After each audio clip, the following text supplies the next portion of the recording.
అప్పుడు ఆయన ఏం చేశాడు, ఒక గురుకులం పెట్టాడు. వైశంపాయన గురుకులం ఇప్పటికీ కూడా మనకి ఉత్తరప్రదేశ్ రాజధాని లక్నోలో ఉంది. లక్నో అంటే లక్ష్మణపురం, అది లఖనవు హిందీలో, క్రమంగా ఇంగ్లీష్ వాడి ఒట్లో పడి లక్నో అయింది. లఖన్ అంటే లక్ష్మణుడు. హిందీ భాష వికృతి చెంది అలా మారిపోయిందనమాట. అందుకే రామలఖన సీత సహిత హృదయ బసహు సురభూప. ఇక్కడ రాము లఖన్ అంటే అర్థం ఏంటి, లక్ష్మణుడు అని అర్థం. అది లక్ష్మణుడు ఏలిన పురం. లక్ష్మణుడిని కొద్ది రోజులు ప్రజెంటేషన్గా అక్కడికి పంపాడు, తనకి ప్రతినిధిగా పంపాడు. లక్ష్మణుడు కొడుకులు దాన్ని పరిపాలించారు, అది లక్ష్మణపురం. ఇలా చాలా పురాల పేర్లు మారిపోయాయి మనకి తెలియకుండానే. వాటి పూర్వనామాలు తెలుసుకుంటే ఎంత ఆనందం కలుగుతుందండి మనకి.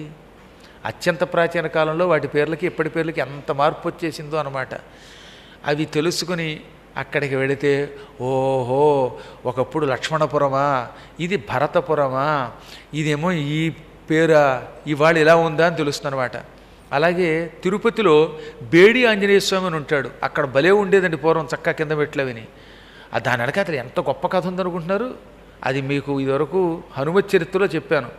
క్రమంగా బేడి అని ఎందుకు మారిందంటే, భేంట్ అంటే కానుక. అక్కడికి వచ్చి కానుకలు ఇచ్చుకుని అక్కడ కలిసి ఉండేవారట, అది భేటీ అయ్యారు అనేది.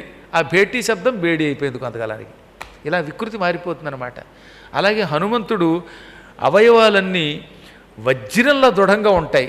వజ్ర అంగ బలి, వజ్రాంగబలి, వజ్రము వలె కఠినమైన అవయవములతో కూడిన బలశాలి. ఈ వజ్రాంగబలి హిందీలో బజరంగబలి అయ్యింది. మన వాడికి బజరంగబలి పోయి భజరంగబలి, వాడికి భజన ఎక్కువైపోయింది అనమాట. ఒత్తకూడదు, బజ్రంగబలి వజ్రాంగబలి అన్నమాట. ఇలా ఇంచుమించుగా చాలా శబ్దములు కొంతకాలానికి వికృతి అయిపోతాయి. అందుకనే ప్రకృతి వికృతి. సంస్కృతంలో బ్రహ్మ, అదే తెలుగులో బమ్మ. సంస్కృతంలో జెఫ్వా నాలుక, అదే తెలుగులో జమ్మ. నీ జిమ్మడిపోను అంటే నీ నాలుక పడిపోయి నీ నోరు పడిపోను అని అర్థం అనమాట. కుళాయిల దగ్గర పూర్వం తిట్టుకునేవారు కదా, నీ జిమ్మడిపోను అని. అదే ఈ ప్రకృతి వికృతులు పూర్వం తెలుగు నేర్పేవారు చక్కగా. అవన్నీ పోయి ఇప్పుడు అనమాట. ఎంత అందంగా ఉండేవాడి అప్పట్లో, ప్రకృతి వికృతి అని ఉండేవి. పరీక్షలో ఇచ్చేవారు అనమాట. జెఫ్వా జమ్మ, బ్రహ్మ బమ్మ. మళ్ళీ నేర్పుదాం, పురాణాల్లో ఎంతవరకు నేర్పుతాం. కానీ ఇవన్నిటితో కూడినటువంటి అపూర్వమైన విద్యలన్నీ పురాణాల్లో ఉన్నాయి. ఈ లక్ష్మణపురంలో లక్నోలో వైశంపాయనుడు గొప్ప గురుకులం పెట్టాడు. లక్నోలో ఉండే నది పేరేమిటి, గోమతి. అది నది కాదు, నదం. గోమతి నైమిశారణ్యంలో మొదలై లక్నో నుంచి ప్రవహించి క్రమక్రమంగా ఎక్కడికి వెళ్ళిపోతుంది, ఇది ద్వారక వెడుతుంది. ద్వారకలో శ్రీకృష్ణుడి ఆలయం పక్కనే ఈ గోమతి ప్రవహిస్తుంది. అక్కడికి వెళ్ళి పశ్చిమ సముద్రంలో కలిసిపోతుంది. పశ్చిమ సముద్రమే అనండి, ఏదో ఇతరులు తురకాళ్ళు మనకి అరేబియా సముద్రం అని పేరెట్టినా అది అరేబియా సముద్రం అంటే పశ్చిమ సముద్రం. అది అందులో కలుస్తుంది గోమతి.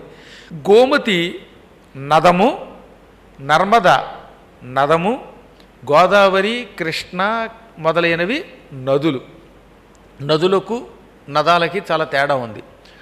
పడమర నుంచి తూర్పుకి ప్రవహించి తూర్పు వైపున్న సముద్రంలో కలిస్తే వాటిని నదులు అంటారు. అనగా గంగానది పశ్చిమం నుంచి తూర్పుకి ప్రవహించి తూర్పునున్నటువంటి బంగాళాఖాతంలో కలిసిపోతుందన్నమాట. గోదావరి తూర్పు వైపుకి ప్రవహించి బంగాళాఖాతంలో కలుస్తుంది. కృష్ణానది పడమర నుంచి తూర్పుకి ప్రవహించి బంగాళాఖాతంలోనే కలుస్తుంది. ఇలా తూర్పుకి ప్రవాహం ఉండి తూర్పు వైపు ఉన్న సముద్రంలో కలిస్తే దాన్ని నది అంటారు. అలా కాకుండా తూర్పు నుంచి పడమరకి వ్యతిరేక దిశలో వెళ్ళి పశ్చిమ సముద్రంలో కలిస్తే అటువంటి వాటిని నదులు అనకుండా నదములు అనాలి. అవన్నమాట నదీ నదాలంటే. అందుకని నర్మదా గోమతి ఇవన్నీ నదములు. ఈ గంగా గోదావరి మొదలైనవి నదులు అన్నమాట.